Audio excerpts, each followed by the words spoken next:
Welcome to Switzerland. Did you know that our country is not just a great place to visit, but also your first-class business location? We are centrally located in Europe and we have the world's best infrastructure. Oh, and the train is always on time, so let's take a journey.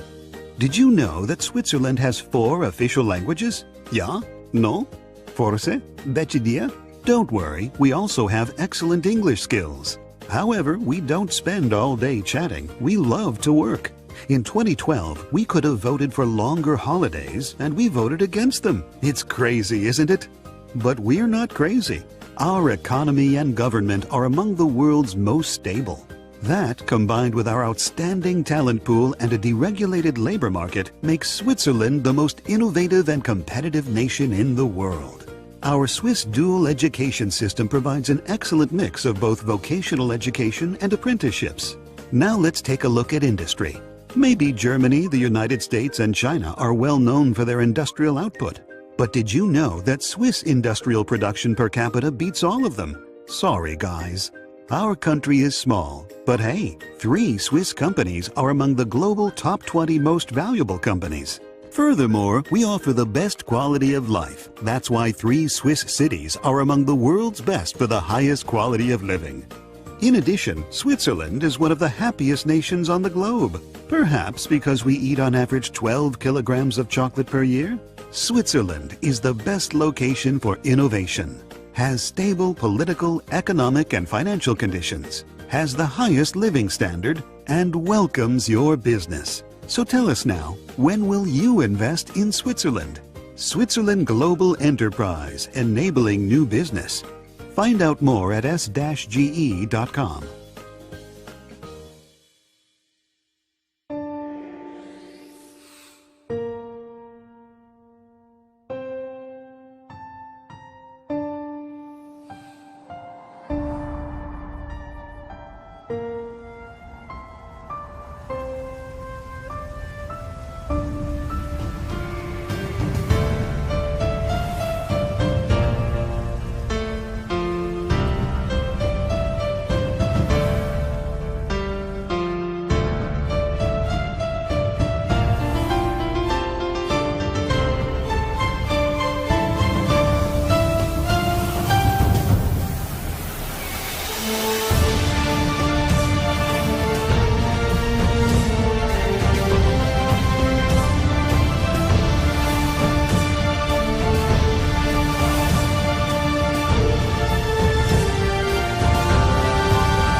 For us in the Aditya Birla Group, Odisha has been one of our most preferred investment destinations. Chief Minister Shri Naveen Patnaik's exceptional leadership has been the singular factor in the rapid progress of Odisha.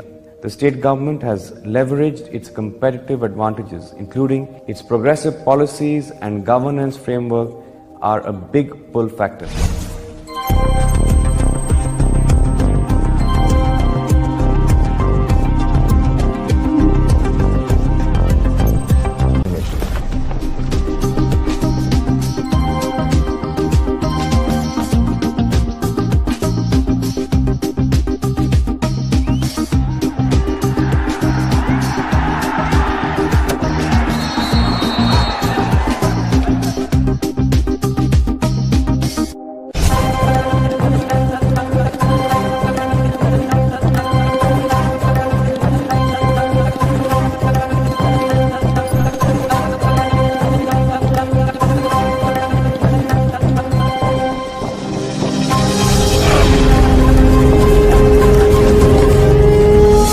I welcome you to Odisha.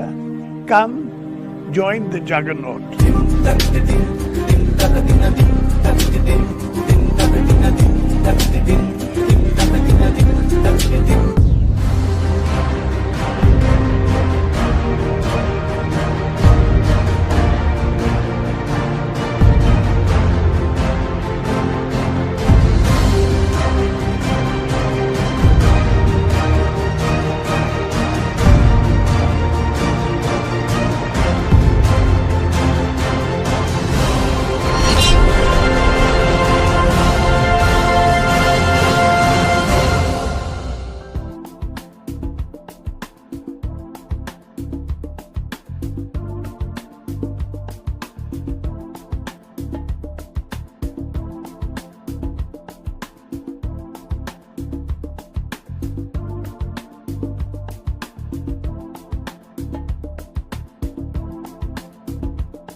In healthcare, a vast ecosystem is helping therapy innovators become more patient-centric and more effective than ever before.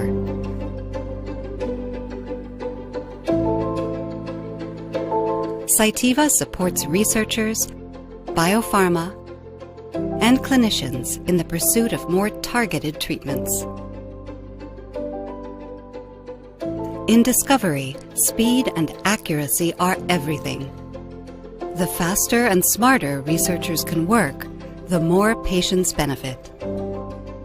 To ensure that new, more targeted therapies become reality, we're equipping biomanufacturers with the tools and expertise they need to produce cost-effectively and quickly. How can tens of thousands of individualized patient doses be manufactured quickly, efficiently, and securely? The answer, with a healthy dose of expertise and innovation. We're creating processes and solutions that are scalable and address complex needs.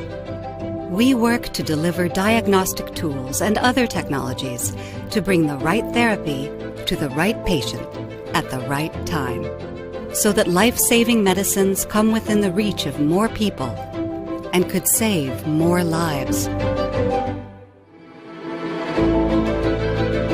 Cell culture, protein purification, biomarker imaging, and analysis. It may not be what most think about when envisioning the future of healthcare, but this is what we do. Our part in changing the world. Advancing and accelerating. Discovery, manufacturing, diagnostics, future therapeutics.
road to regulatory compliance is long and filled with choices. With a combination of standards, process, and service, USP can help guide your path to compliant, quality products. Trust the standard that sets the benchmark for medicines. Our robust and collaborative scientific process is part of our comprehensive approach. We offer reference standards that are tied to USP monographs to help you minimize risk and enhance your confidence in compliance. Reduce time and resources spent developing in-house standards and streamline your path to regulatory compliance. We work with independent, volunteer scientific experts who rigorously review and approve our standards, which undergo testing by USP and other laboratories around the world. Ongoing testing of our standards helps ensure the quality of your product over time, and only USP reference standards are linked to official USP NF monographs that provide specifications for the identity, purity, and potency to meet FDA requirements without further in-house qualification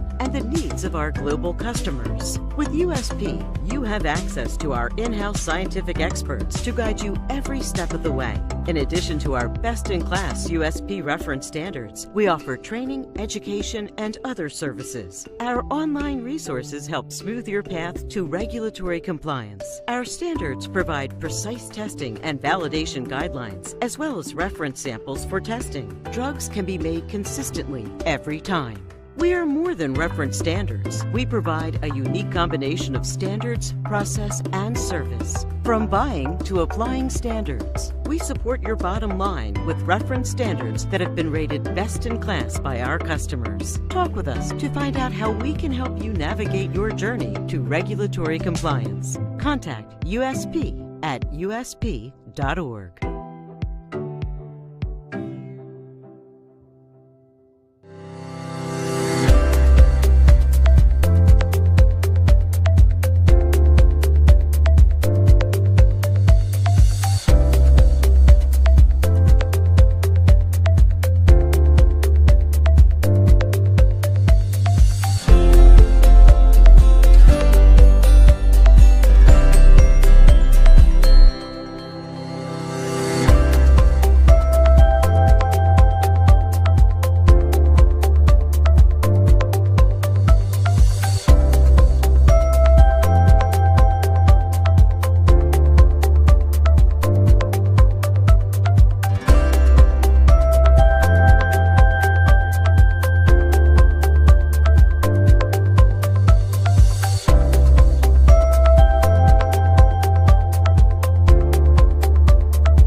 Welcome to Switzerland. Did you know that our country is not just a great place to visit, but also your first-class business location? We are centrally located in Europe, and we have the world's best infrastructure.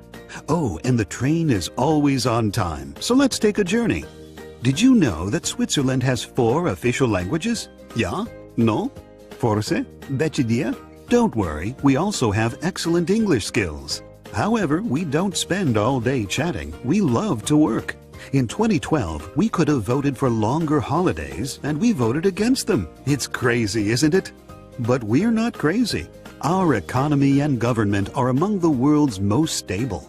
That, combined with our outstanding talent pool and a deregulated labor market, makes Switzerland the most innovative and competitive nation in the world. Our Swiss dual education system provides an excellent mix of both vocational education and apprenticeships. Now let's take a look at industry. Maybe Germany, the United States, and China are well known for their industrial output. But did you know that Swiss industrial production per capita beats all of them? Sorry, guys. Our country is small, but hey, 3 Swiss companies are among the global top 20 most valuable companies. Furthermore, we offer the best quality of life. That's why 3 Swiss cities are among the world's best for the highest quality of living. In addition, Switzerland is one of the happiest nations on the globe. Perhaps because we eat on average 12 kilograms of chocolate per year? Switzerland is the best location for innovation, has stable political, economic, and financial conditions, has the highest living standard, and welcomes your business. So tell us now, when will you invest in Switzerland? Switzerland Global Enterprise, enabling new business. Find out more at s-ge.com.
For us in the Aditya Birla Group, Odisha has been one of our most preferred investment destinations. Chief Minister Shri Naveen Patnaik's exceptional leadership has been the singular factor in the rapid progress of Odisha.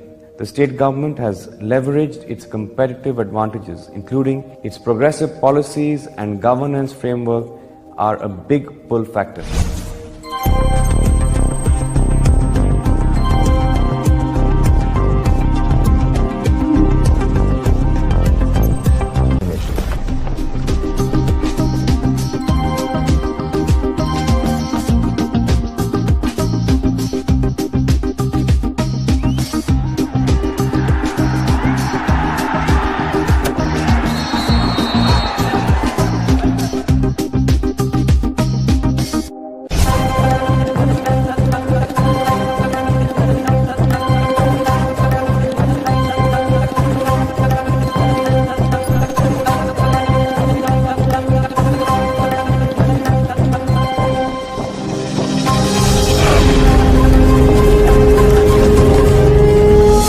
I welcome you to Odisha. Come, join the juggernaut.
Okay, we can start. Okay, good afternoon, good evening, all the participants from, I hope, different parts of the globe.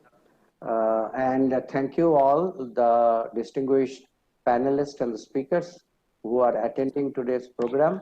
I will just start this by saying that we all know biopharma is actually evolving at each stage. It was initially purified protein, then recombinant product, then more complex monoclonal antibodies, and today it is having more complicated advanced therapies. So I think it's the right time that we are having this kind of meeting with our Indian stakeholders. USP for last 2 years are conducting panel discussions at different parts of the globe, like US, Europe, Korea, China, where the big advance has been made in this area of therapy. Based on the discussions and feedback we received, we are trying to plan what USP will do for the standard development and also the training programs. So we hope today we'll have a good discussion and we'll get some excellent feedback from you on the challenges what you are facing and the kind of help what you think you require from not only USP in general, regulators and other areas. USP Fuad will talk about what we are doing in the area of raw materials. With this introduction, I will start our first session where we have three presentations. So first one will be by Dr. Sharma, and she's going to give a little overview of the CAR T-cell therapy in India and role of Government of India. Dr. Sharma is an advisor of DBT, dealing with research and policy issues in the emerging technology of medical biotechnology. She has made significant contribution in translation research on stem cells and regenerative engineering. She has received training at NIH USA. Of course, there is a big CV, so I just thought I will only highlight the key portion. So over to you, Dr. Sharma. Thank you, Dr. Ranjan, and good evening, everyone here. Dr. Ranjan has already given an overview of the session. I'm going to share my slides. Hope you are able to see. Can you see my slides? No. Can you give her, the CIA representative, can you give her the right for sharing content? So, Anu, you can please share from your side. I will do that. Yeah. Very quickly, we are going to share this with all of you. So this session is actually on this CAR T-cell technology. So I am going to provide you a very brief overview that what Government of India has done so far and the efforts being made by Government of India, especially by Department of Biotechnology. So my talk will be focused on the efforts being made by the government. So you can just see that the approach is to develop an affordable CAR T-cell technology in India. So next, please. So as most of you are aware that currently CAR T-cell therapy is an emerging treatment for several types of cancers, particularly acute lymphocytic leukemia and also lymphomas. So in CAR T-cell therapy, the patient's own T-cell are being modified to make them identify and attack cancer cells and any other specified target. So keeping in view the benefits, it has been felt that this is very important that this technology should also be brought to our country. And however, major challenges associated with this technology include that this is quite expensive and therefore this makes it unaffordable for most patients, not only in India, but worldwide also. Some side effects have also been reported, such as cytokine release syndrome and non-specific toxicity. And there's a lack of availability of clinical grade vectors and also difficulty in expansion and scaling of engineered immune cells. So next, please. You can see that CAR T-cell therapies which have been approved by US FDA, and these are two, and the details are available on in the literature, and that this is Kymriah and Yescarta, and that this you can see that where this can be used. And also in this slide you can see that overall states involved in CAR T-cell therapy, how the patient's own cells, now the peripheral bone marrow mononuclear cells are being converted, and with the help of vector and all, it is being re-injected into the patient. So next, please. Keeping in view the potential therapeutic applications of this technology, an initiative has been taken by DBT along with BIREC, and my colleague Dr. Madhavi is here from BIREC. It is a PSU of Department of Biotechnology to develop CAR T-cell technology at an affordable price in the country. So in order to discuss the current status and strategy for development of this technology in the country, a brainstorming session was organized with all the stakeholders, including academia, industry, and the medical fraternity, to identify the challenges in the field and also what is the way forward. And some of the experts here, they were the part of this brainstorming session. And the group felt that there is an urgent need to encourage the development of CAR constructs and clinical grade vectors in India. It was also felt that the indigenous methods for large-scale manufacturing of CAR T cells needs to be developed, since it is a major bottleneck in implementation, and also innovations are required to bring down the cost of treatment and reduce the side effects. Next, please. Based on these recommendations and also extensive consultation and advertisement was formulated to invite proposals. So a number of concept proposals were received, which were then subjected to multiple level of screening by the committees of experts in the field. And out of these, a number of proposals recommended for support are now under implementation. Next, please. The proposals which are under consideration cover a range of objectives, including development of CAR T cell technology for specific diseases, strategies for large-scale production, following good manufacturing practices, and novel approaches to increase safety and specificity of the treatment. These proposals focus on variety of diseases, including blood cancers such as acute lymphocytic leukemia and multiple myeloma, solid tumors such as that hepatocellular carcinoma and glioblastoma, and even as an approach using CAR with regulatory T cells for treatment of type 1 diabetes. Approaches have also been included for reducing the side effects and cost of treatment. So with researchers and institutions working in close collaborations with highly focused objectives, it is hoped that the groups involved in development of CAR T cell technology in the country will be able to take the leads forward in a timely manner. So with this, I would like to now conclude my talk and with this overview. And I have to now, as I mentioned, that Dr. Madhavi will be there to tell you about some of the activities which has been taken with the industry, and to take this forward has been taken by BIREC. And now with this, I will now would like to thank you, each one of you. And I really, it was my pleasure to be a part of this session. And I'm ready to, from the Government of India, I'm assuring you that we are ready to take the recommendations of this session forward to the next level, and also will try to work together as a team to bring this technology to the country. Thank you, and over to Anu. Thank you, I think, Dr. Sharma. We will move to our next speaker. The topic is overcoming CMC challenges in CAR T cell therapy. Will be given by Dr. Bruce Levin.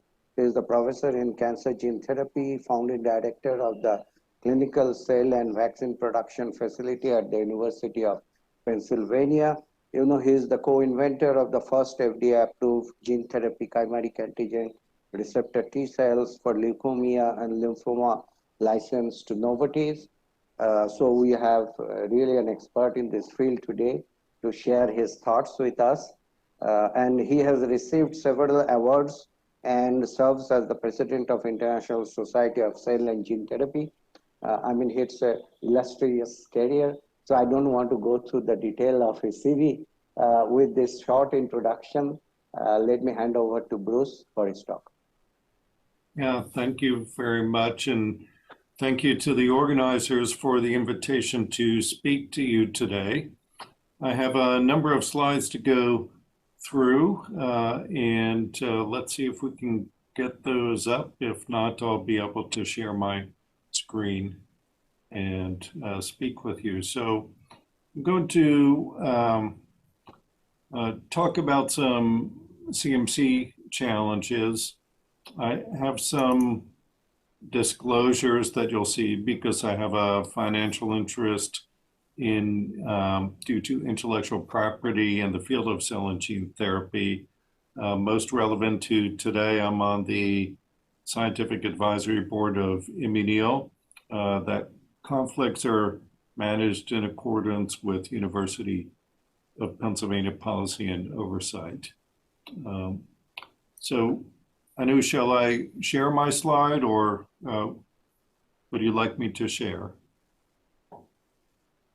Yeah, I mean, if that's more comfortable to you, so you please share your screen. Otherwise, I can take it forward. Okay. Do this and yeah, I think it's coming. Can you see it now? Yeah. Yep. Okay, I'll get it into presentation mode. Okay, how's that? Perfect. Thank you. Okay, so I'll start on how to make a CAR T-cell product, talk briefly about the raw material, about product testing, and critical path issues for adoption. So you saw some version of this just earlier. I want to make the point that we're generating the cells that we obtain from the patient, and we can enrich or isolate. We use a viral vector to deliver the genetic material encoding the CAR. We use an artificial dendritic cell to stimulate. The T cells grow up in a bioreactor, and then we concentrate and wash, remove quality control samples to address FDA criteria for safety, purity, potency, and identity of the cell product, and then we formulate, cryopreserve, perform the test, and release. So how do we think about manufacturing drugs from a patient? Well, when you think about T cells, what's been discovered over the past several decades is not all T cells are created equal. And this is a figure in a paper from Luca Gattinoni. The earliest cells, T cells, are so-called stem cell memory, and then central memory and effector memory. And as you go from left to right, you have decreasing therapeutic efficacy and self-renewal, but you have increased effector function. So it's really striking a balance on what flavor T cell is best. And how do you define what is best? Those are rough phenotypes. We're dealing with patients. They vary. Should you select? Should you deplete? How do you know that you always have the right cell? Are you chasing rainbows? And when we think about raw material, I'm an advocate of depleting the bad cells rather than thinking that we can select always the right cells. In scaling up and doing validations, it's extremely important to remember that healthy donor cells do not behave like patient cells. And it's really critical get your hands on patient cells. Okay, so what contaminants can there be? I won't go through all of this in detail. There are granulocytes, platelets, blasts, leukemic blast monocytes, myeloid-derived suppressor cells, and NK cells. Again, a great mix that you're collecting. So how do you define what raw material is acceptable? Well, it varies. Look here on the left, you see the percentage of CD3 cells. In the blue are successful manufacturers, and the red are manufacturing failures. The same holds for lymphocyte fraction, and for monocytes, lower monocytes are better, but you see a substantial degree of overlap here, and there are some that if you set a limit of 20 here, you could get a successful manufacturer. And so how do we deal with this variability? Well, we have conditional manufacturing pathways or implement T-cell selection. Now, coming back to the phenotype of the cells, the terminal effector cells, when we do test expansions, we have failures to expand in products that have a higher percentage of this so-called terminal effector phenotype. And in another trial, the starting material quality was found to be important, confirming that the frequency of CD8 positive, LAG3 positive, TNF low was associated with inferior clinical activity. So if you start with more exhausted cells, you get more exhausted cells in the patients. And here's the reference to this paper at the bottom. Let's talk about the timing of cell collection and treating these cancer patients. Most of the patients that are receiving CAR T-cell therapy are relapse refractory. They've undergone many rounds of chemotherapy and immune therapy, biotherapy. And with increasing rounds of therapy, as you can see here, for ALL on the top, lymphoma, and then some solid tumors down here, the gray is the terminal effector. So the cells that we're collecting from patients that are currently eligible are pretty beat up. Now here's an example of an apheresis that was done, and we collected a low lymphocyte count and failure to expand. So then that patient received some additional therapy, cyclophosphamide and autologous stem cell transplant. We collected again with a higher lymphocyte count, and this time a manufacturing success. Just a short word about qualifying ancillary materials. Viral vector, we test for adventitious agents, replication-dominant virus, residuals, the multiplicity of infection to qualify the lot. Media and serum, we do test expansions and we measure cell size and viability. And then the beads that we use to stimulate cells, coated with anti-CD3 and anti-CD28 antibodies, will also look at expansion size and viability. So let's talk about testing. And we test the collected product.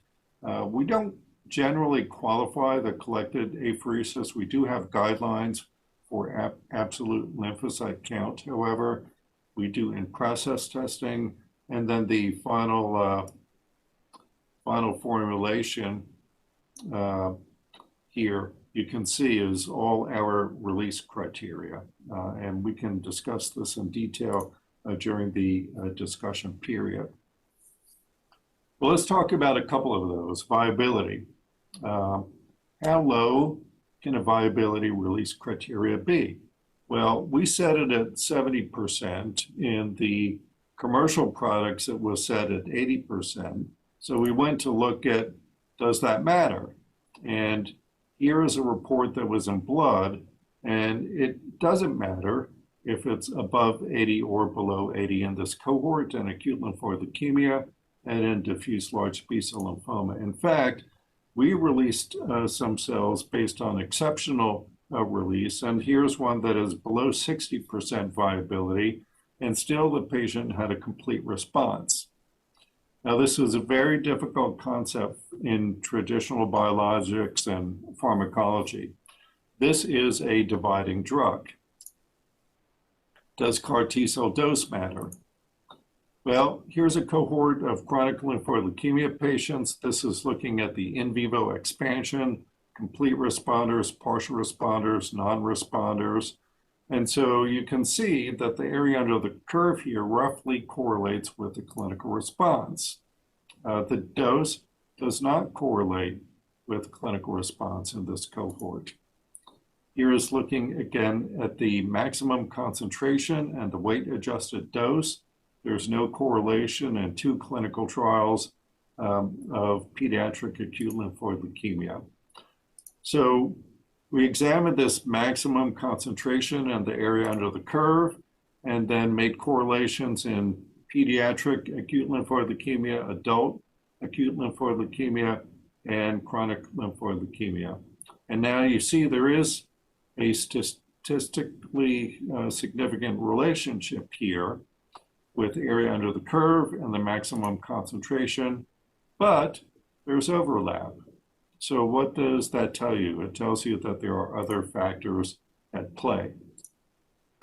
Phenotypically, if you look at the final product, we can correlate clinical response with the expression of checkpoint receptors. So higher expression of checkpoint receptors indicates a non-responders, but still you see there's significant amount of overlap here.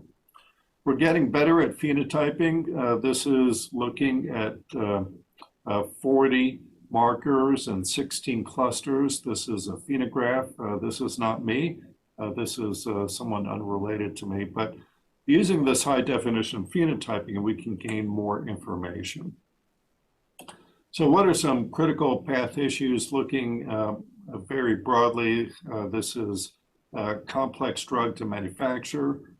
To decrease cost, we need to implement automation and shorten the culture, and we're doing that. We need to work on enhancing potency, especially for solid tumors, by integrating armor switches and combinations.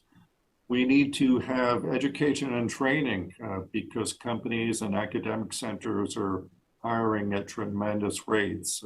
As mentioned up front, I'm president of the International Society for Cell and Gene Therapy.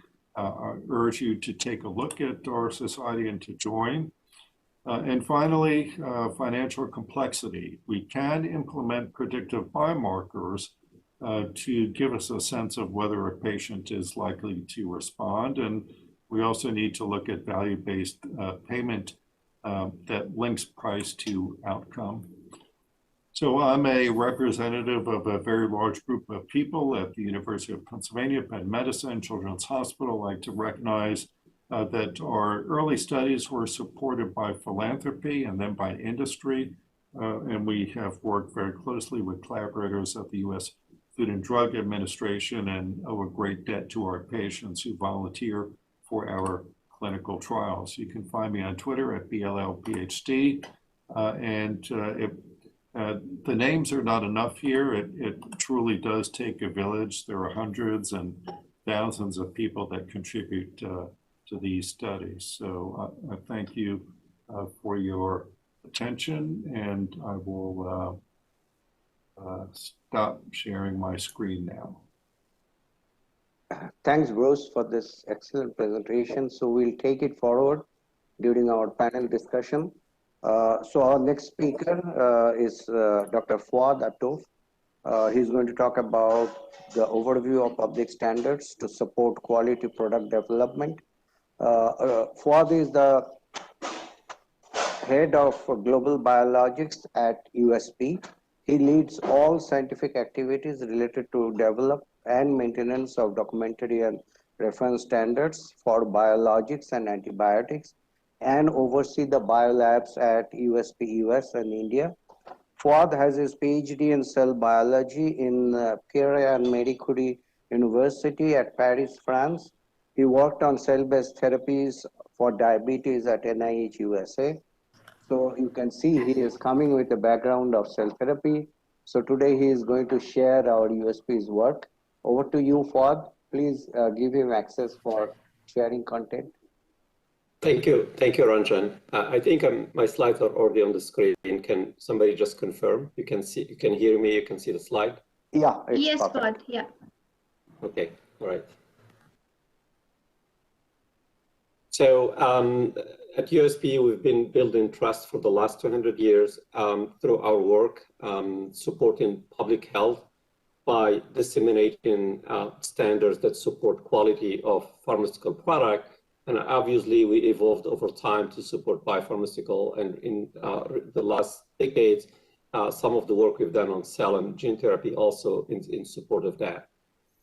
I want to also share maybe something about our strategic approach to biologics in general, including cell, gene, and tissue therapies. The standard setting focuses today on the overall product life cycle, not just at the release of time of product. We develop standards by engaging stakeholders early on and work with them to identify problems and also work together on developing those solutions.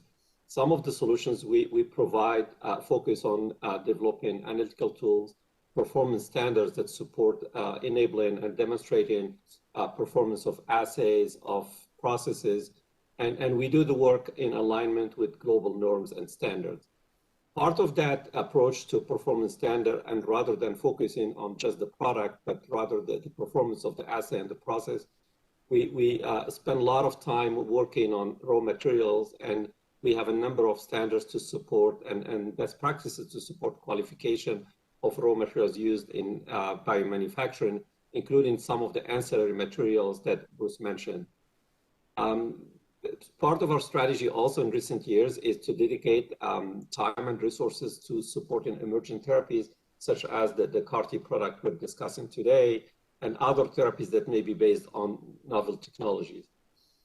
This is just like a list maybe of examples of standards that already exist in USP, just to give you maybe a flavor of how we tackled this area. from best practices on cell gene to some of the ancillary material standards, but also flow cytometry standards to support enumeration for CD34, for example. As an example, we are looking also at other standards using flow cytometry for counting different cell types. As we advance, we work actually closely with stakeholders, as I said earlier, in the form of roundtables, expert committee, but also workshops. As a result of those discussions over the past few years, we identified a number of standards to be developed for like the areas where you have unmet needs from an analytical standpoint. What you see here on this slide are just like snapshot and examples of the standards that we are looking at and bucketed into three areas: product characterization and analytical testing, and there you have characterization and cell counting, but also the vector genome titer for AAV, and the issue of empty full capsid ratio. An area relevant to the discussion today is how you measure the integrated lentiviral vector into the genome once you transduce the cells. And we're doing some work actually to develop a standard for how to measure vector copy number. Testing of impurities and residuals is really critical, the same way it is for other biopharmaceuticals. And then in general, like raw materials, and I think we can go through just like if you look at the slides that Bruce presented, you can see the large amount of materials, but also the variability and the need to have best practices and sometimes reference material that can support the testing and qualification of some of those materials. And that depends on the criticality. And obviously some of the examples here, like the viral vectors, but also cell culture supplement, plasmid DNA, enzymes. Another area of interest that we will not cover today is the rapid microbial method and applications to advanced therapies. So I'm gonna talk a little bit just on the vector copy number as one example of the type of standards that we are developing. We're looking at developing procedures and methods, but in parallel, what the driver is really having a reference standard based on a genomic DNA from cells that contain defined numbers of lentiviral vector genomes per cell equivalent. And the intended use of the standard from the user standpoint is to calibrate vector copy number assays as well as processes for transduction. This standard will be complementary to the new WHO and IBSC lentiviral vector copy number standard, which is available actually right now. And the way we are planning to conduct, so this material is being prepared, and we plan to run a collaborative study and test the material using different methods like qPCR, digital PCR, and sequencer for integration site analysis. What we intend to provide is a panel of reference standards, candidate material that is currently under development, and the panel will contain genomic DNA from cells with different levels of integrated provirus per cell. Right now, we're looking at low, medium, high, and probably 1 to 5, because we know, I think, that 5 is the cutoff, is the limit actually of how much the maximum of vector copy integrated in a genome. So I think this is exciting time for USP and for the community, and we'll be happy to share more actually in the coming months, year actually, as we connect on progress for that project. So I want to conclude by just recognizing that the complexity and the variability of advanced therapies present challenges to standardization. This is not an easy task, but we choose to focus on a few of the analytical methods that support the quality control of raw material component that are important for consistent manufacturing. We also look at control of procedures and analytical methods to reduce the non-biological sources of variability. We're committed to working with different stakeholders to expedite the development of this type of medicines, and you can find more information on our website listed here. I think with that, I'll end my presentation. Thank you.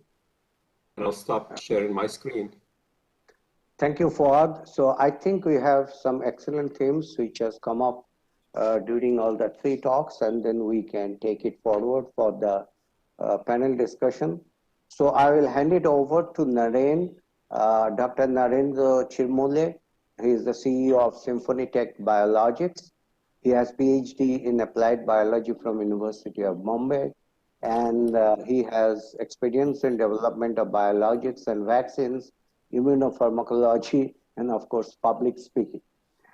He has held positions in Cornell, UPenn, Merck, Amgen, and the last one was in Biocon. So I will hand it over to you, Naren, to take us through the panel discussion. Yeah, thank you so much, everyone, and thank you. It's great to see everyone in one screen. You know, all of us who are deeply interested in CAR T cells. So the way the panel discussion is, and Anu or Ranjan, we have 45 minutes. Is that correct? Or an hour? I think about an hour. 1 full hour. Yeah. Yeah, so we have an hour. Good. So we'll discuss all the questions. I have a series of questions that I will ask, but what I will do is let's have a discussion, and then we can go around the room asking each other questions. So let's start with just sort of opening statements, and I'll request Rahul to start, or maybe so first Gaurav to start, then Rahul, Sharat, and then Shashwati. Then just maybe 3 minutes of your first opening sentences, and then we can open it up for discussion. So Gaurav, please go ahead. Hi, hello, good evening, everybody. Thanks a lot, Naren, for getting all this together, because the time has really come for us to be discussing CAR T in India. We are very, very excited about all this that has been going on. As this space around 2015, when Rahul and I got together, and we were already working independently on this, and we got together, and we have recently been able to develop an indigenous CAR T product in Rahul's lab, and we hope to be getting on to clinical trial this year, and we are also expecting that there should be many more probably clinical trials starting across the country in 21. So it's a very exciting time in India. We are very happy to be in this. There is some issues which we would like to bring out during this discussion. And I will take the cue from you when you would like to bring something in. Otherwise, yeah. Just quick introductions. Rahul, please go ahead. Hello, everyone, and thanks. Hi, Bruce, and hi, everybody. Thanks, Naren, for having me here. And so we are working on this CAR T cell platform development, and starting with the anti-CD19 CAR in India from last almost over 6 years.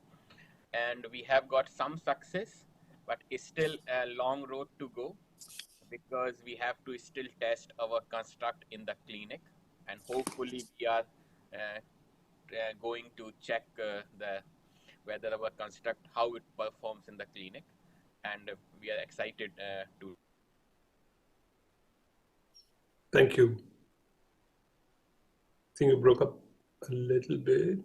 Sharat, maybe while you can quickly introduce yourself and then we can start. Yeah, I'm Dr. Sharat Damodar. I'm a hardcore clinician, basically a hemato-oncologist and a transplant physician. So primarily dealing with patients. So I will tell you the patient side of things, which is of interest. So clearly, you can see the progress in our country in treating a lot of oncology, from chemotherapy to stem cell transplant. There are close to about 100 stem cell transplants in the country now. So a lot of progress in that area. So clearly, the next step forward is everybody talks when you have a relapsed disease or a refractory disease, when is CAR T coming to India? Because patients are very knowledgeable, and they would certainly come and ask you, why can't we access this therapy in our country?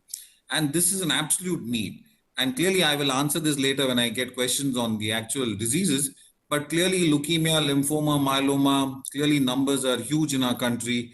And there are a huge number of patients who are requesting for this. So people are eagerly looking forward to accessing this therapy in our country at an affordable price for sure. We have to bring in that factor. I think that's why it's very important to have this discussion and among ourselves and get encouragement from the government bodies to actually get this going in our country. Great. Thank you, Sharat. And Shashwati, maybe you can quickly introduce yourself and then we'll get to the questions. Yes, thank you, Naren. It's a pleasure to be here, and thanks to the organizing committee for inviting me here. My name is Shashwati Basak, and I'm heading the quality and regulatory operations at Immunity Therapeutics Limited. It's a startup company. It was founded in December 2018, and operations began in June 2019. So we are very, very new in operations right now. We have our facilities ready, and we are looking forward to taking forward one of the in-licensed CAR-T product that we have gotten from our partner in Spain, which is already clinically tested in a phase 1 trial. And we are hoping that we can, cover the regulatory path here in India to get to the patients as quickly as possible. And Dr. Sharath here is actually one of our collaborators in this process. Bruce, Naren, those are familiar faces, and in fact, I'm learning from the masters in this field. So my focus here in today's panel discussion would, of course, be on the regulatory path and how, along with the regulators of Indian government, we can, make it a little bit tailor-made for a personalized therapy or an autologous therapy like CAR-T, wherein many of the other regulations may not be applicable. So I'm really, really looking forward that some of the messengers here from the government side can take our message back to the Indian government and make our path a little bit easy and, not get sidetracked by some of the things that are required in biologics or vaccines or small molecules, because this is a living drug, as Bruce very rightly mentioned, and we have to, acknowledge that part. And of course, the second part of it that I would like to focus is the quality, like how the product is made and how it will be administered, keeping the safety, purity, potency, and the identity of the product in mind. So many of the assays that Fouad already described, I would actually look forward to Fouad in helping us develop some of the reference standards that we find challenging. For example, in potency assay, there is no, for example, reference standard or any kind of a cutoff value which is globally accepted and can be administered to a therapy like CAR-T therapy. So thank you very much. I look forward to the rest of the discussion.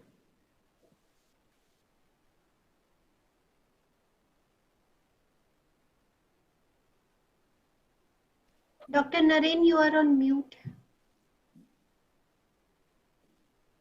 Okay. Sorry about that. So first we'll spend a little bit of time understanding the magnitude of the problem in India, problem meaning the clinical patients and all that. And I'll ask Sharath and Gaurav to expand on that. Then we'll talk, I'd really like to talk about why is there are only 3 companies in India and 1,000 companies in the rest of the world? I mean, I want to understand that, maybe some explanation for that. And then we'll get into the raw materials and discuss some of that. So maybe 10 minutes, and then we'll do open Q&A. So let's start with maybe Sharath and Gaurav. Maybe we can start with Sharath and then Gaurav. Talk to us about the magnitude of the problem. Echo I'm getting. But Sharath, go ahead. Yeah, maybe I'll just start. I did mention, 3 specific diseases which currently we're looking at and where the data also exists. So clearly, acute lymphatic leukemia, diffuse large B-cell lymphoma, and myeloma. These are the 3 areas where we feel there is certainly a need. And the reason is this. So even if you look at pediatric ALL, where you have the highest cure rates, if you look at Western data, the recent updates are cure rates of in the range of 90 to 95%.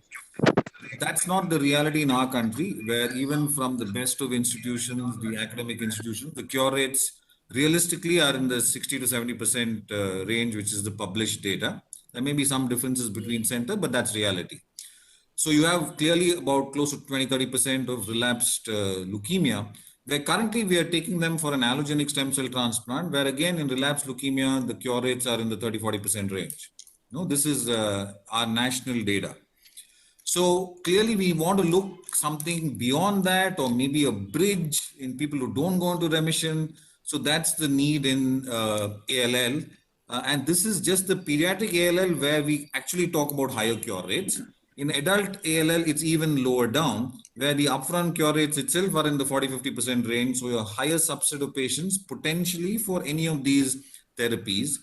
We also have to bring in the impact of comorbidities in adults, and clearly, it's not something easily done when you have to pull somebody through an allogenic transplant, even though you've got reduced intensity conditioning regimens nowadays. But clearly, we have to balance out the comorbidity in the older people. So that's for acute lymphatic leukemia, just to give you a little flavor of that. Lymphomas are another subset.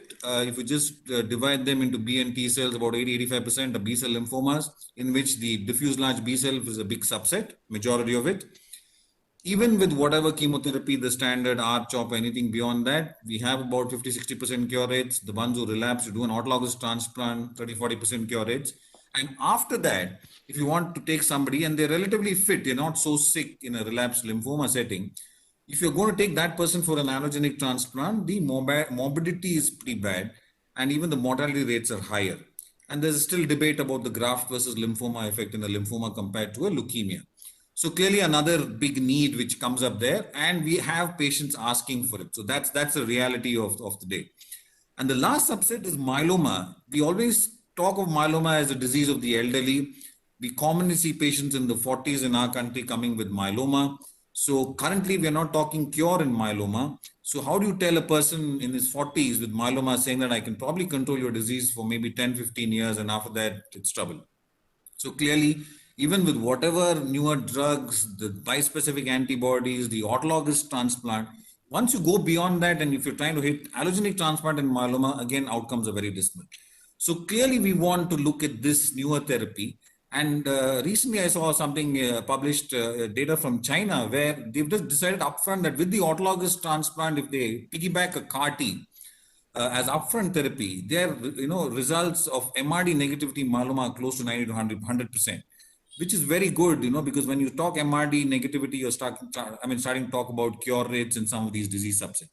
So that's just putting a few of these things, which is the need of our country at this point in time. Let me pause here and see if the panel has any follow-up questions for Sharath at this time.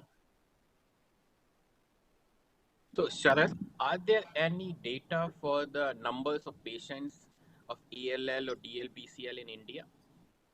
So like frequency, what is the frequency and what are the numbers? Yeah, so they're very sketchy data, Rahul. Actually, the National Cancer Registry is now actually collating that data and put it together. A lot of data initially was published from Tata and Vellore and some of the bigger centers. So that data is being collated, and roughly, from whatever sketchy data there are close to about, I think, 9,000 to 10,000 patients with ALL who are at least going through some of the initial chemotherapy. A lot of them, give up halfway through. Then you look at that subset. So we just recently looked at some of this data to look at what would be the subset who would be eligible for a CAR-T, and you may still have close to about 3,000 to 4,000 patients, at least on a yearly basis. And this is a number which is not very reliable. I mean, the least kind of data number we can look at. Right. So we know from the data, like overall data is sketchy. And Tata Center data, what we know about from our center, how is the experience at your center, like in terms of this response from the chemotherapy or durable response from chemo, as well as what are the numbers at your center? Because that's how in India we can calculate a good numbers, right? Right. So if I will start from the top and come down. So, since we are a big referral center for transplant, we do close to about 150 to about 200 transplants a year, of which about 70 to 80% is the allogenic. And in that subset, if I look at it, about 20-25% is for thalassemia, another 25% is for acute myeloid leukemia, and about 10-15% of that number is for relapsed ALL. So this is out of a base of about, say, if you look at about 10 to 15 patients who are coming in for a potential transplant from a base of about 90 to 100 patients in a year, who have gone through the entire protocol of treatment and then have relapsed and thereby coming up for treatment. There will still be a lot of outliers, patients who come in, then cannot afford, break away in between because of compliance issues, or move to another center or switch to other modalities of therapy, which is all there, which doesn't get captured. So this is from one center where, this is the current load which we see. And if you look at our own pediatric and the adult ALL data, this is the numbers which I actually put across. You're looking at about 70% cure rates in the upfront, the standard BFM protocol, and about 50% in adults, using the same protocol. So we still have that chunk, which is close to about 40 to 50% of patients who need subsequent therapy, which could be an allotransplant or something else. Right. So if I can, sorry, interrupt, just Bruce, from your perspective, just as a comparator, what are the approximate numbers in Penn or in US? So you mean in terms of transplants or CAR T or companies? No, the leukemia, then maybe transplants, and then maybe CAR T in that. So just as a comparator. Yeah, so the ALL is in the 7 to 10,000 range, and CLL and myeloma is more, and lymphoma is in the 30 to 40,000 range, as I recall. You have to understand I'm a PhD, so I'm going off what I overhear from the MDs. Look, there are now actually 4 approved CAR T cell products. We have Kymriah in pediatric ALL and lymphoma. We have the Yescarta in lymphoma. We have the Tecartus in mantle cell, and the most recent one, Breyanzi, in lymphoma. And I believe there's going to be an approval this year, if not early next year, in myeloma for a BCMA product.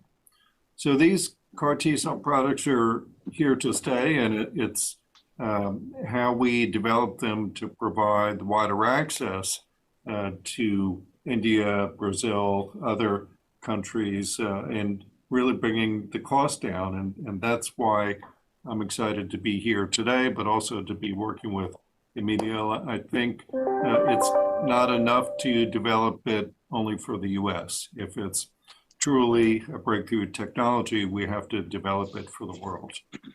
Yeah, thank you, Bruce. So Gaurav, maybe your perspective from the clinical side. Yeah, thanks, Naren. And I think Sharath has already covered a lot of territory, so I don't really have much to add as far as that is concerned. Maybe I could just change the perspective around a bit and tell it to you from here. Basically, we are a center which sees a very high volume of patients, and we see them across the socioeconomic spectrum. And you might say that the kind of patients that we see, the spectrum sort of reflects Indian society. We have about 20 to 30% of our patients are able to pay for their treatment, because either from their pocket or reimbursement or insurance or employer, and about 70% are not able to pay.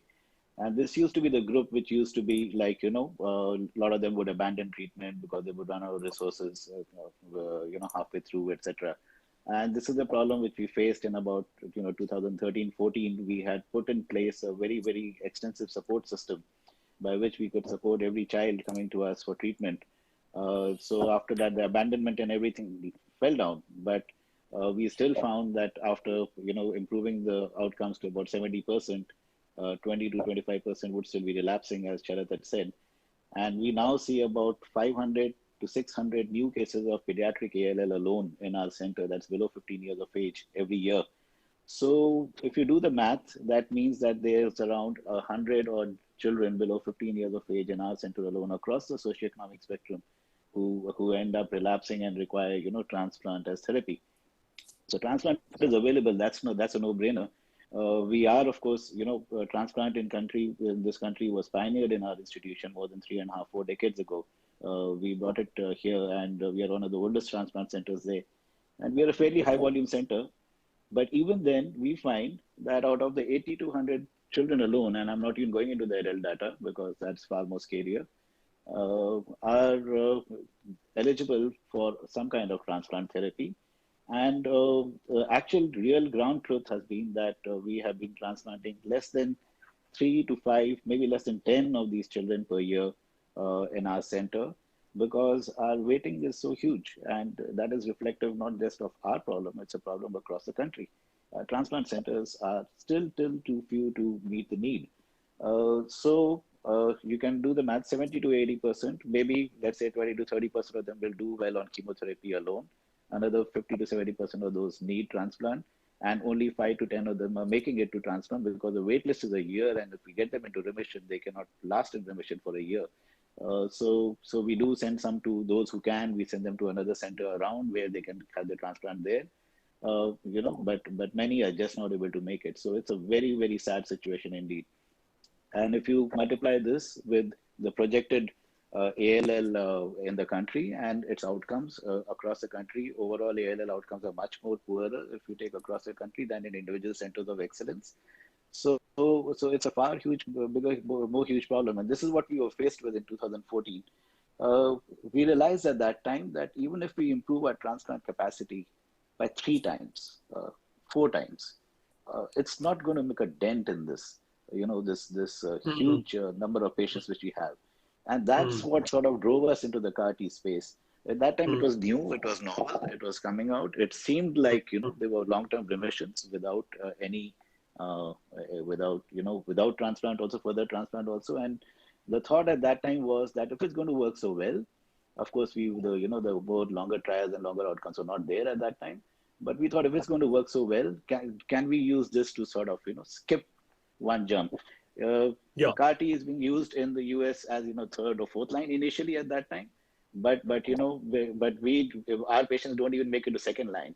And if somebody's failing 2nd line, there's really no 3rd line. So we really thought that we need to leapfrog ahead. And that's what drove us to get into this, because every day I send 10 children home. Every week I send about 8 to 10 children home. So it's something which we just have to do something about. So that's an idea of the numbers and the burden that we face.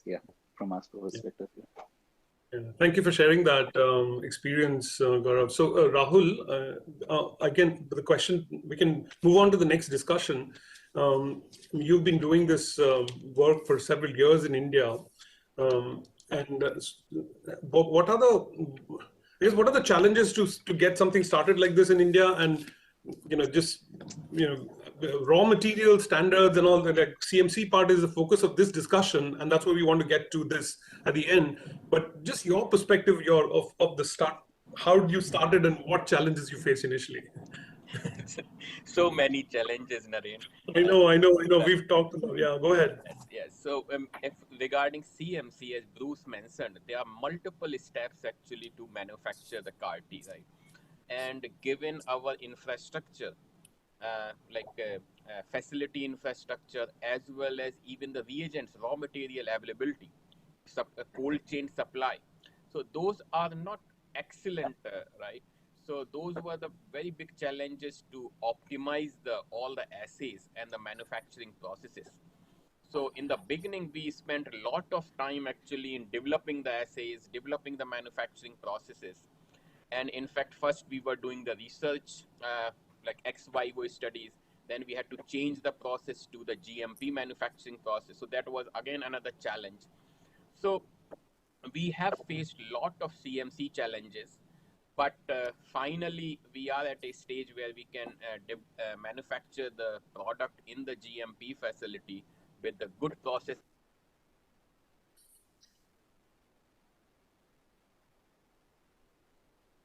Sorry, you broke up, Rahul. Okay, but by the time he comes back, Rahul, I'll wait for few seconds. Shashwati, maybe you can take over if Rahul is coming back, and maybe share your experiences in Imuneel and from the startup perspective and. Yeah, sure, Naren. I mean, I echo some of the sentiments that Rahul mentioned. Clearly, there is no cold chain logistics to ensure stability of some of the raw materials that we require. It's there, but it is difficult to put currently in India is that there are no companies which manufacture GMP grade LV, which is one of the starting materials for us. So hopefully, in India, there will be some companies cropping up which will manufacture the GMP grade LV, because right now we're looking outside the country and some of the better known CMOs, and the lead time to get even onto their waiting list is quite a bit. I mean, let alone getting the LV in hand.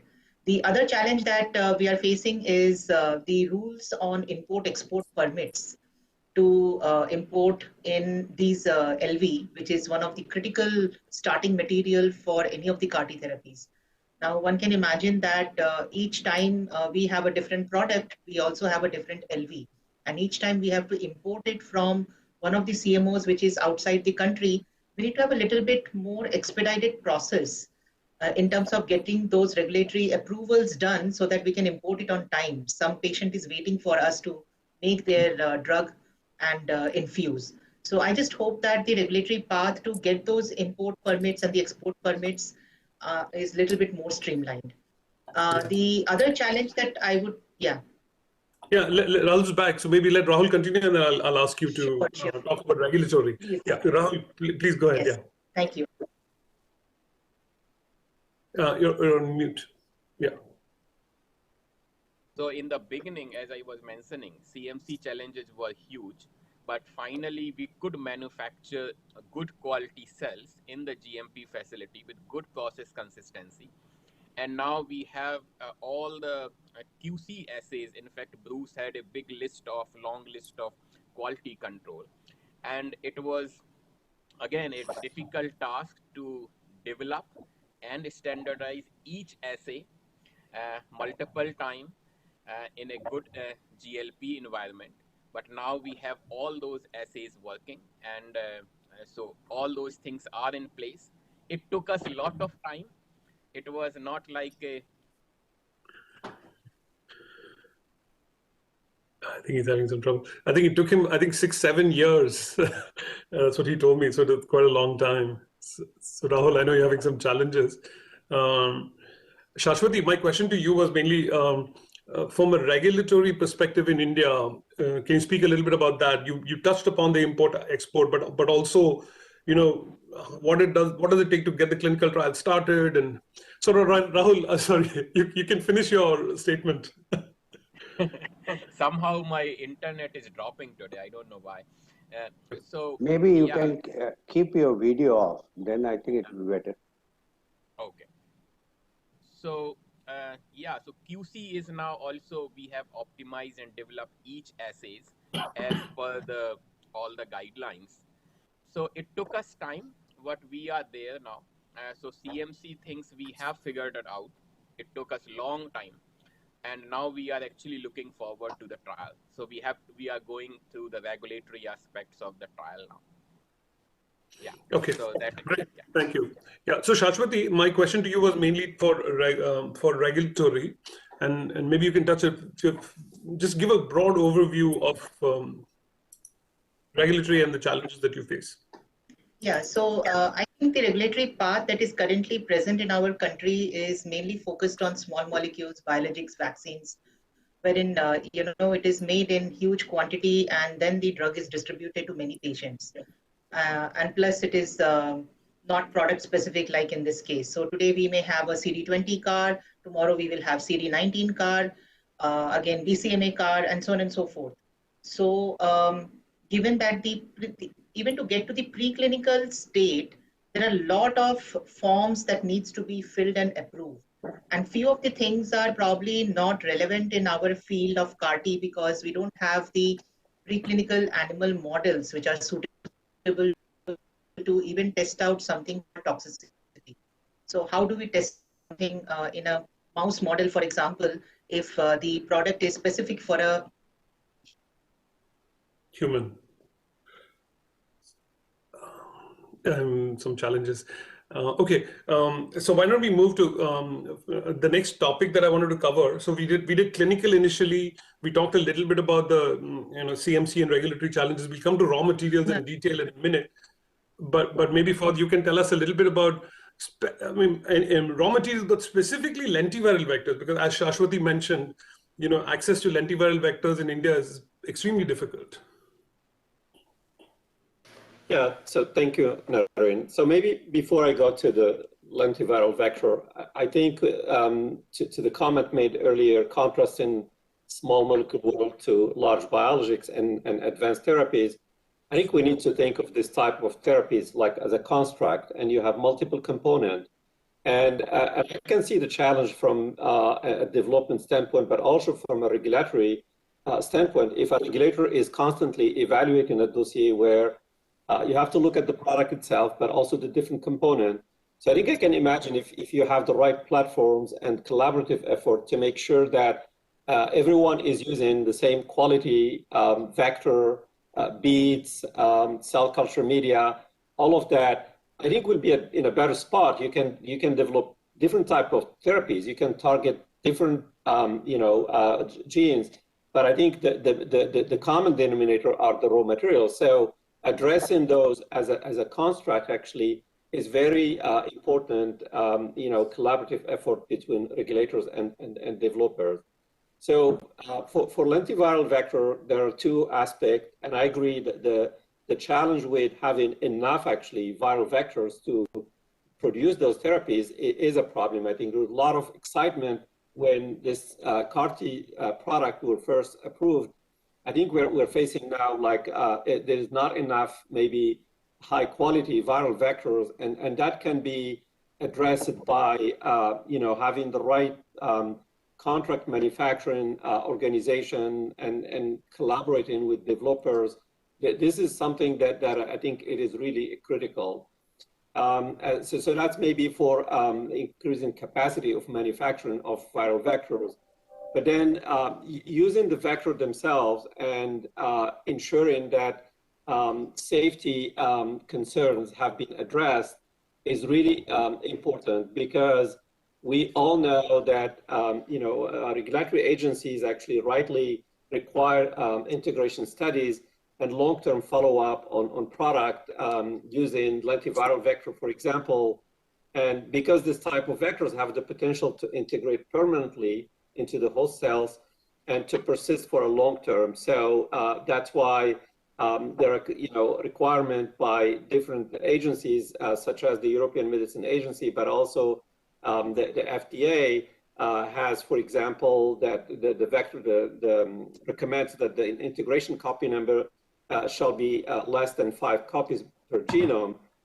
There is also a reflection paper by the European Medicine Agency, which talks about the issues with integrated vector copies per genome and the need actually to control that, as well as the integration profile and integration site. So the one thing I mentioned in my presentation, I'm happy to elaborate a little bit more, but one way to address that the vector, the integration, is to have to use standardized assays, which also require the right type of reference material, because today the methods that are used for integration studies, such as the amplification-mediated PCR or high-throughput sequencing, have still some limitation in terms of sensitivity, accurate quantitation, and data interpretation.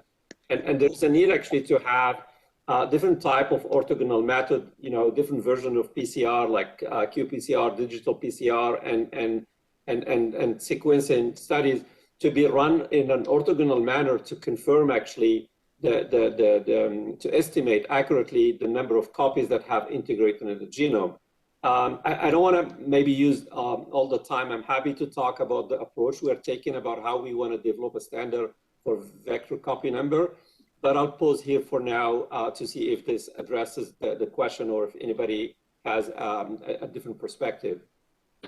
Yeah, so any questions for the panelists for either Shashwati, Rahul, or further? Yes. Hi, this is Shashwati. What I can add is this: when you're developing the assay, you are choosing a part of the lentiviral genome which is going to be common across different vectors. It's not going to be vector specific, right? Like tomorrow, if we change the lentiviral vector, we can still use the standard. Absolutely. I think the purpose of this is to have a sort of like a generic type of assay and standard. I think there is a very good paper published by Yuan Zhao and Christian Schneider from NIBSC a few years ago, that details actually, strategies for developing reference standards, I think, and those could be, taken by developers themselves. But the work is huge, actually, that probably it makes sense for an organization like USP or the NIBSC WHO to develop that standard. But the simple way to put it is, you can take different cell types. We looked at 293 cells, but also Jurkat, and we're looking at the third cell type, and it may end actually yielding the same type of standard. You take those cells and you transfuse them with a lentiviral vector, with some like GFP or any type of irrelevant gene to just ensure actually expression, something that can be used for selection. Once you transfuse that, you take the cells and you start your selection and cloning. So and then you clone actually cells based on the number of integrated viral vector into the genome of the cells. And then you select a panel. In our case, we're targeting 0, 1, 2, and 5. It may end up sometimes when you quantify, it may end up not being exactly 2. It may be 2.5 or something like that. That's what we're trying to do right now. But the goal is really to have a panel that goes from a control where there's no integration to low, medium, high. And once you have those clones, I think, and you have the cells, you can expand the cells and extract the DNA. And now you have genomic DNA that you can use as a panel of reference standard, which can be used to generate a standard curve. It can be used for the calibration of assays. And it doesn't really matter what type of construct you have, as long as it's that lentiviral vector. I think that's one of the advantages.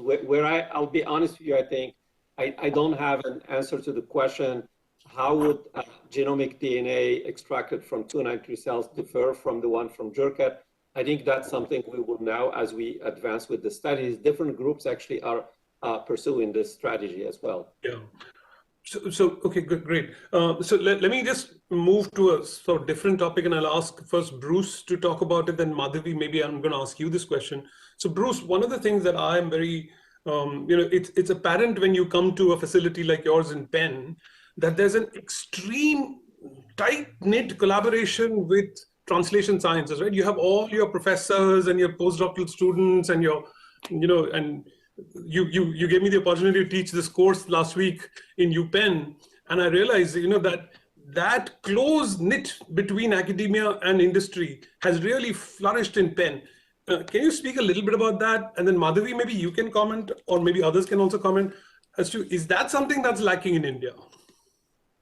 Well, yeah, thanks, Naren. Let me just say first, to put things in perspective, I started the lab at the Navy in late 1994, and we treated our first patient in 1996, non-gene modified.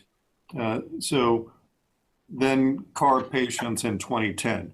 That was a 14, 15-year time span.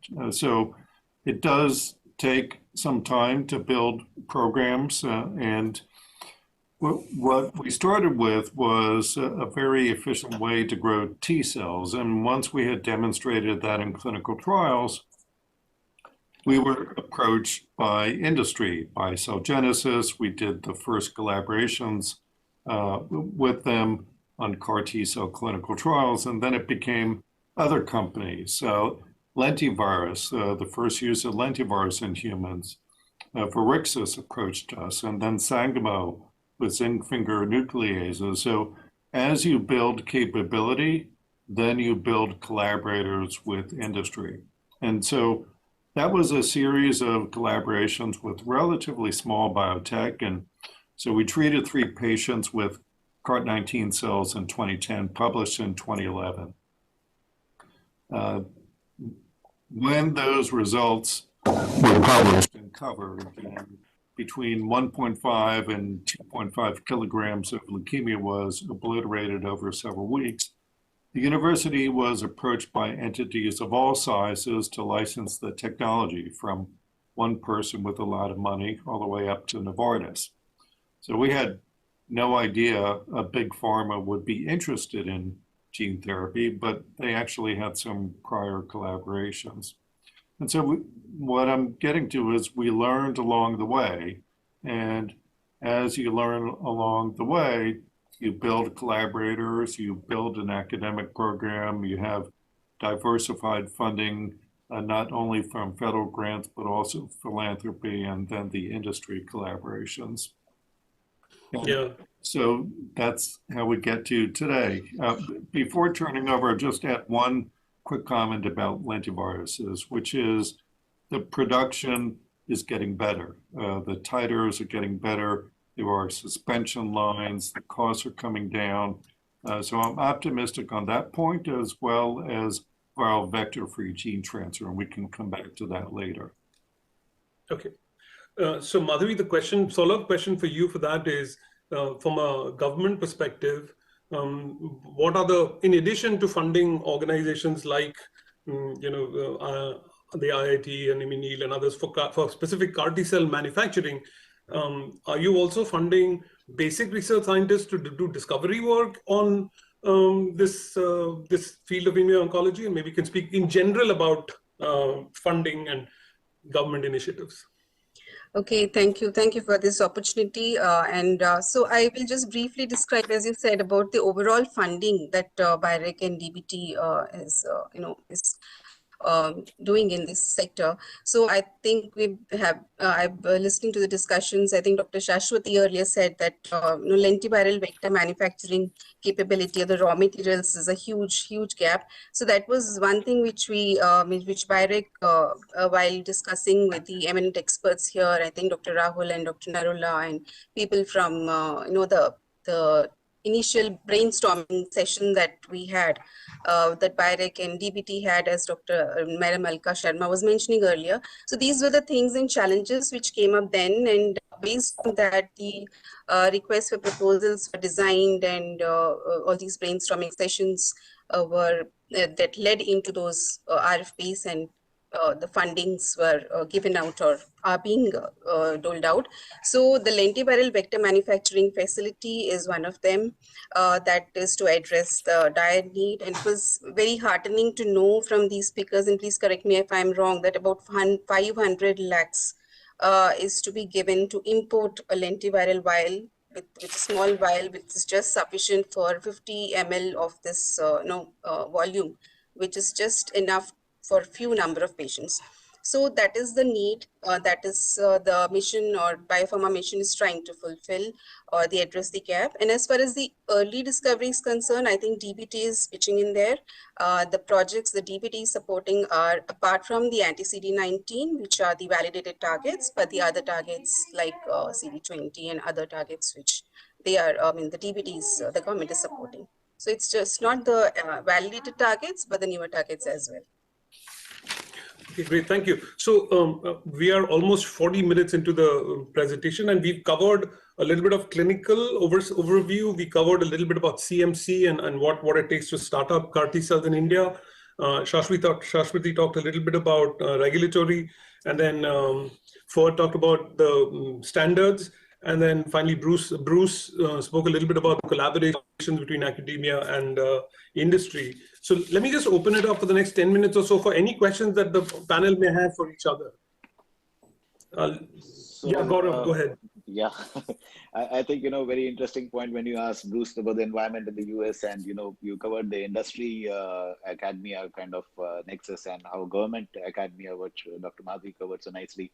But the one thing which got left out is a big gap which we have in India as compared to the US system, where you have a lot of MD PhDs. Here we have MDs and we have PhDs. The problem here is that in a complex technology like CAR T cell, the MDs and PhDs really have to get together. So that's something, you got to know the MDs planning to lead CAR T trials need to know as much about the CAR as the person making it. They need to know everything about it, and the people making the CAR need to know a lot about what's going to happen in the patient, because in India we work in silos. It's very, very difficult to bridge that gap and come together, whereas in the US probably scientists investigate. Yeah. So Gaurav or anybody else, maybe you can talk, and Bruce had touched upon this in his presentation about training. And maybe you can start with Ford, because USP has a also initiative on training, and then maybe we can go around the room and touch upon this very important point that you brought up, Gaurav.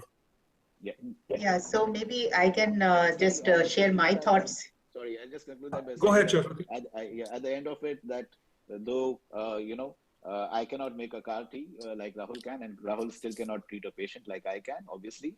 But I think short of that, we know as much about each other's jobs as is possible. So, yeah. Yeah. Just Shashwati, go ahead, and then we'll ask Ford to give a little bit of training. Yeah, no, correct. So I completely agree with Dr. Gaurav here that we need more of interaction between clinicians, the MDs, and the researchers, that is the PhDs here in India.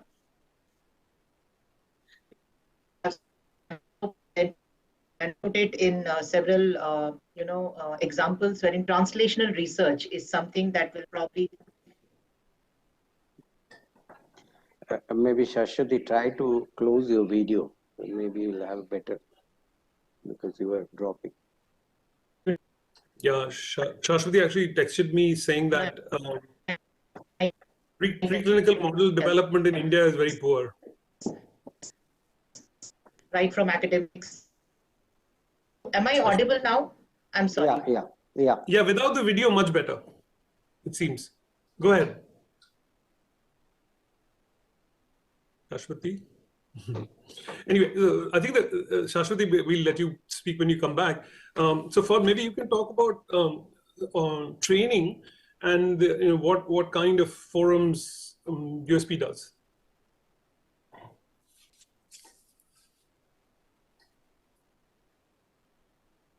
Ford, you are mute. Yeah, thank you. I think can you hear me? Yes. So I was just going to talk about the training. I think we have a number of courses, and we developed like a couple of formal trainings to cover other areas, including vaccines and biotech product. In the area of advanced therapies, we recently were endorsed to be a center of excellence for advanced therapies within the Asia-Pacific economies. That doesn't cover India, but I think some of the program there can be also expanded and extended to India if needed. We can really discuss. As a matter of fact, this week we just launched that training program, and part of that is to start really by going through component in manufacturing, raw materials, then supply chain, then to testing quality attribute, potency, for example. So right now we are at step one, looking at the raw material, and I think as we go to the next training workshop, we may cover those other areas. But the goal for any of this, and for the training we just launched for raw material, for example, is to make sure that the stakeholders have a common understanding of the issues around raw materials. I think there are a lot of misunderstanding about the GMP versus the non-GMP, but also the need to have a consistency from lot to lot when you're using raw materials. I think we tend to think that raw material is just like the material you add to your manufacturing. It's probably as critical as the finished product itself in this case.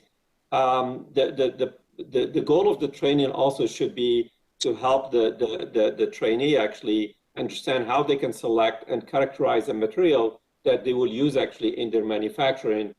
And there are a lot of actually guidelines and guidance documents out there. I think it's a matter of just supporting the trainees actually understanding how they can implement national and international standards.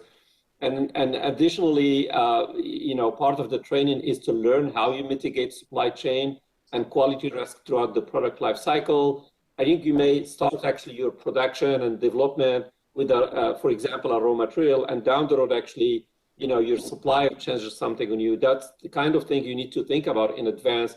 So training should actually cover that, and that's some of the things we cover in the training we provide. Also making sure that everyone learns actually from real world case studies in cell gene therapy. I think today, when I look at the slides that Bruce presented, I can see a couple of areas that are tested actually in the final formulation. But those are like things that quality need to be ensured before actually you get to manufacturing. For example, the beads, we talked about the viral vector, but all the components that are used in producing that viral vector also are need to be addressed. So I think we do have things in place and things under development. And again, I'm happy to share as we go the program that we just launched in the APAC region, and we can look at what is needed in India, and we can work with you on launching a similar training. Great, thank you. Shashwati, I know you're back, and so maybe you can speak, and then I wanted Bruce to maybe talk a little bit about the International Society and what the International Society does worldwide for training. So Shashwati first, and then Bruce. Okay, thank you, Naren. So the point I was trying to highlight is the lack of a proper in vivo preclinical animal model for doing toxicity studies in a preclinical setup. Now, expectation from the regulatory on any kind of therapy is that we should provide data on toxicity, and that becomes a little bit of a hurdle because CAR-T therapy essentially happens in immunocompromised mouse models, and because of the lack of species specificity, we really can't study toxicity in any kind of animal, preclinical animal models. So, that is something that I feel that either we need to have improved preclinical models where we can have translationally relevant information. If not, I feel that, some kind of a leeway should be given in terms of the regulatory path when we're trying to get some of those approvals, because it is a very, very autologous nature and it is very human specific. Yeah, good point. So Bruce, maybe you can talk about this too. Yeah, and we'll come back to the preclinical work again, because I want to ask Madhavi also that question. Bruce, the International Society. Yeah, I want to make a couple points, and the theme is education, training, and expertise integration. At Penn, we have research labs, we have a product and process development lab, we have a manufacturing facility, quality control testing, quality assurance, the clinical expertise, and the correlative studies. It really is a mini biotech embedded within academia, and it's facilitated the very rapid translation of complex technologies and evaluation in clinical trials. Now, another example of how you get there is, as Naren mentioned, the International Society for Cell and Gene Therapy.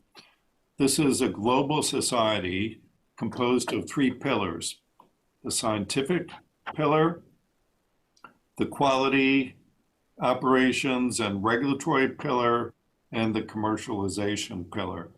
And you can't have one without the other to develop this technology. And we're past the point of silos.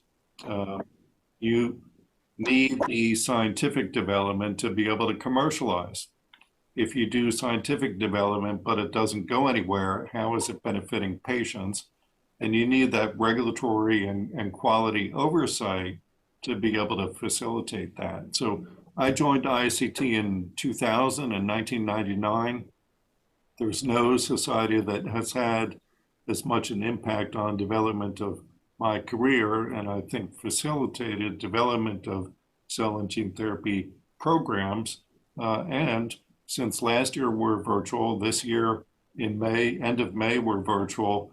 It's enabled attendees from India and other parts of the world that maybe wouldn't have been able to go to Paris. So look at the program. Happy to talk to anyone online or offline about ISCT and how we facilitated the program at Penn. Great, thank you, Bruce. So Madhavi, if you can speak a little bit about the government's initiative for training and things like that, because we also have we have an entire institute for translation research, right? So maybe you can speak a little bit of that. So yes, so Biopharma Mission, which I am part of, BIREX Biopharma Mission. So training and skill development is an important mandate, an important part of the mission. And we have like different categories for that in medical devices, in biotherapeutics, in GMP regulatory aspects like GMP, GCP trainings.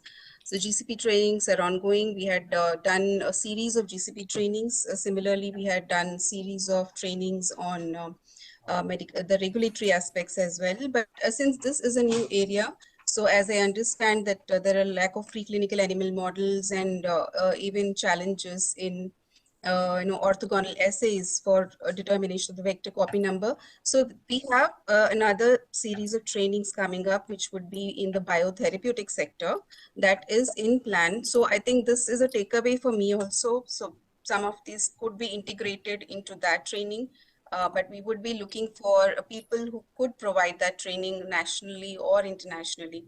So that's where we would need inputs maybe to design that kind of a training. But yes, training is as a big one of the mandates of the mission. Great, thank you. Sharath, I know you've been silent for a while. I'll let you just sort of comment on all the commentary that we've had so far. And in the last 5 minutes, we'll do a little bit of a exercise on an Excel spreadsheet. But Sharath, last word for you for the panel discussion. Yeah, whatever I've heard, very, very encouraging. And clearly, I think the training part is a key point. And clearly getting some of the clinicians also involved with some of this work is very important for better understanding and collaboration between, the lab side and also on the clinical side. And clearly, I think any of the training programs, which I think Dr. Bruce also alluded to, would be very useful for a subset of people who are kind of looking to cross over to the other side and also work in that area. Yeah, okay, great. So what I'm going to indulge in a little bit is a little bit of, in the last 5 minutes, ask you to help me with some words. That's almost like keywords, and I'm going to share my desktop screen. And this is going to be a blank Excel spreadsheet. Can you see my Excel? I think you can see it, right? You can see my desktop? Yes. Good. Okay. So what I'm going to ask all of you to do, and we can go one by one in a row, and I'll just say, I'll just call out your names. All you have to say is you have to say one word, and then so let's go. Bruce. Okay. Now, give you the context. The one word on the conversation we had today. Whether it is clinical challenges or whatever comes to mind. Yeah, I'm going to pick a different type of word, which is marathon. So this is challenging. It's a long race, and you're actually not doing it for yourself. You're doing it for the patients. And once you complete one marathon, it feels good, and you want to do it again.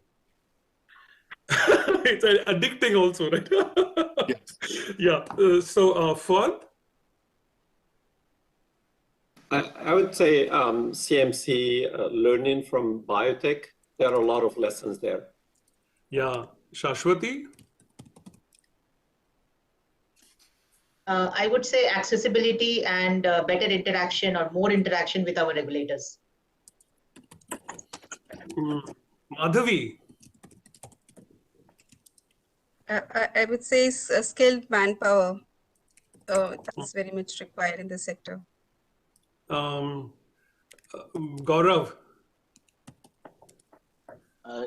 It's on my phone, so you'll have to read out the words. I'm sorry. Yeah. It says marathon, CMC, biotech, access, skill, power. Anyway, whatever comes to your mind. Yeah, so definitely. I think regulatory, but an area which we didn't touch upon, and that is not just the regulatory aspects of, the process of the CAR-T, but actually the CAR-T clinical trials, how they should be designed. Yes, that's something which we really need to talk about. Yeah, excellent. Rahul?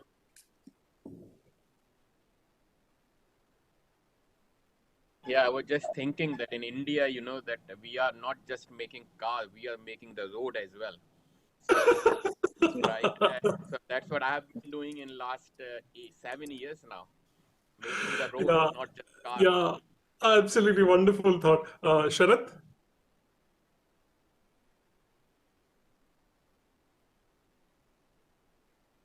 Yeah, I would just say need and affordability.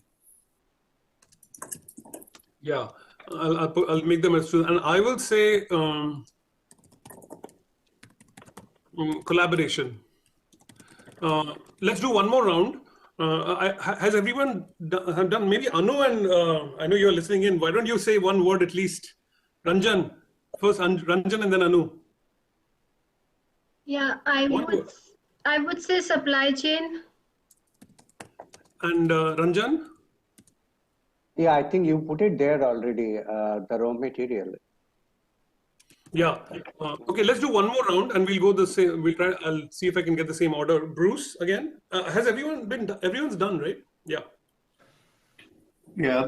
I mean, I'll pick one that I talked about, which is variability. And you know, with small molecules, you can define them. There's even defined fetal calf serum, but with cells, even allogeneic cell lines, there is variability, and it's a learning process, learning how to deal with that, how to characterize it.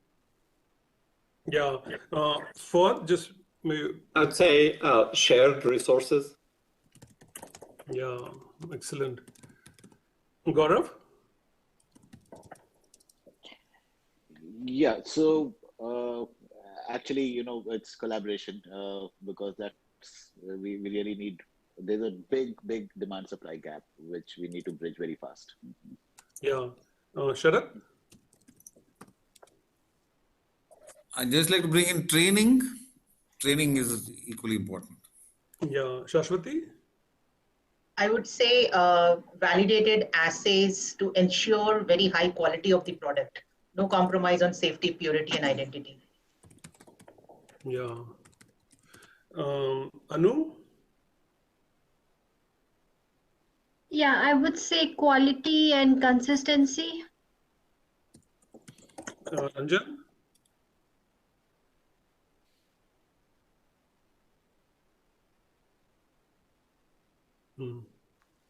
Madhavi? I think most of it is maybe some innovation, some more innovation in essays. Yeah. Ranjan, if you're on, otherwise. Standards.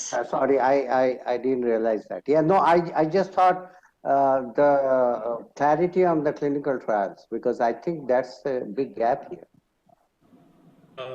No, I'm going to stop sharing, and thank you for indulging. Anu, I think we are up with time, so maybe you can sort of summarize and finish the session for us. Yeah, thank you, Dr. Naren. Just one thing to add in there is standardization. I think that's, again, an important aspect. Yeah, I'll share the spreadsheet with you. Yeah. Yeah, thank you. So thank you, everyone. I would just like to thank Dr. Naren for making this session so interactive and lively. We got some very good points of discussion, which we will be compiling and sharing it with you all. We talked about various aspects from raw material to supply chain, regulatory aspects, import, export, CMC, whatnot. So I think we covered, touch based upon many things. And I think as mentioned by Fuad, USP is investing in this area, and we look forward to continue the discussion further, and would like to take this, in collaboration, would like to take this journey forward. So again, on behalf of USP, I would just like to thank you all for joining us today and providing such, valuable insights into this area. Thank you. And with that, I will hand over to Dr. Madhavi for the closing remarks. Thank you, Dr. Anu, and thank you, US Pharmacopoeia team, for this excellent session, and thank you, Dr. Narendra Chilbule, for coordinating it. And as Dr. Anu said, it was a very lively, interactive session, and really enjoyed it. And thank you, all the eminent experts, and on behalf of DBT and BIREC, I thank you all to be part of this session. Thank you. Okay. Thank you. Bye-bye, everyone. And we are very much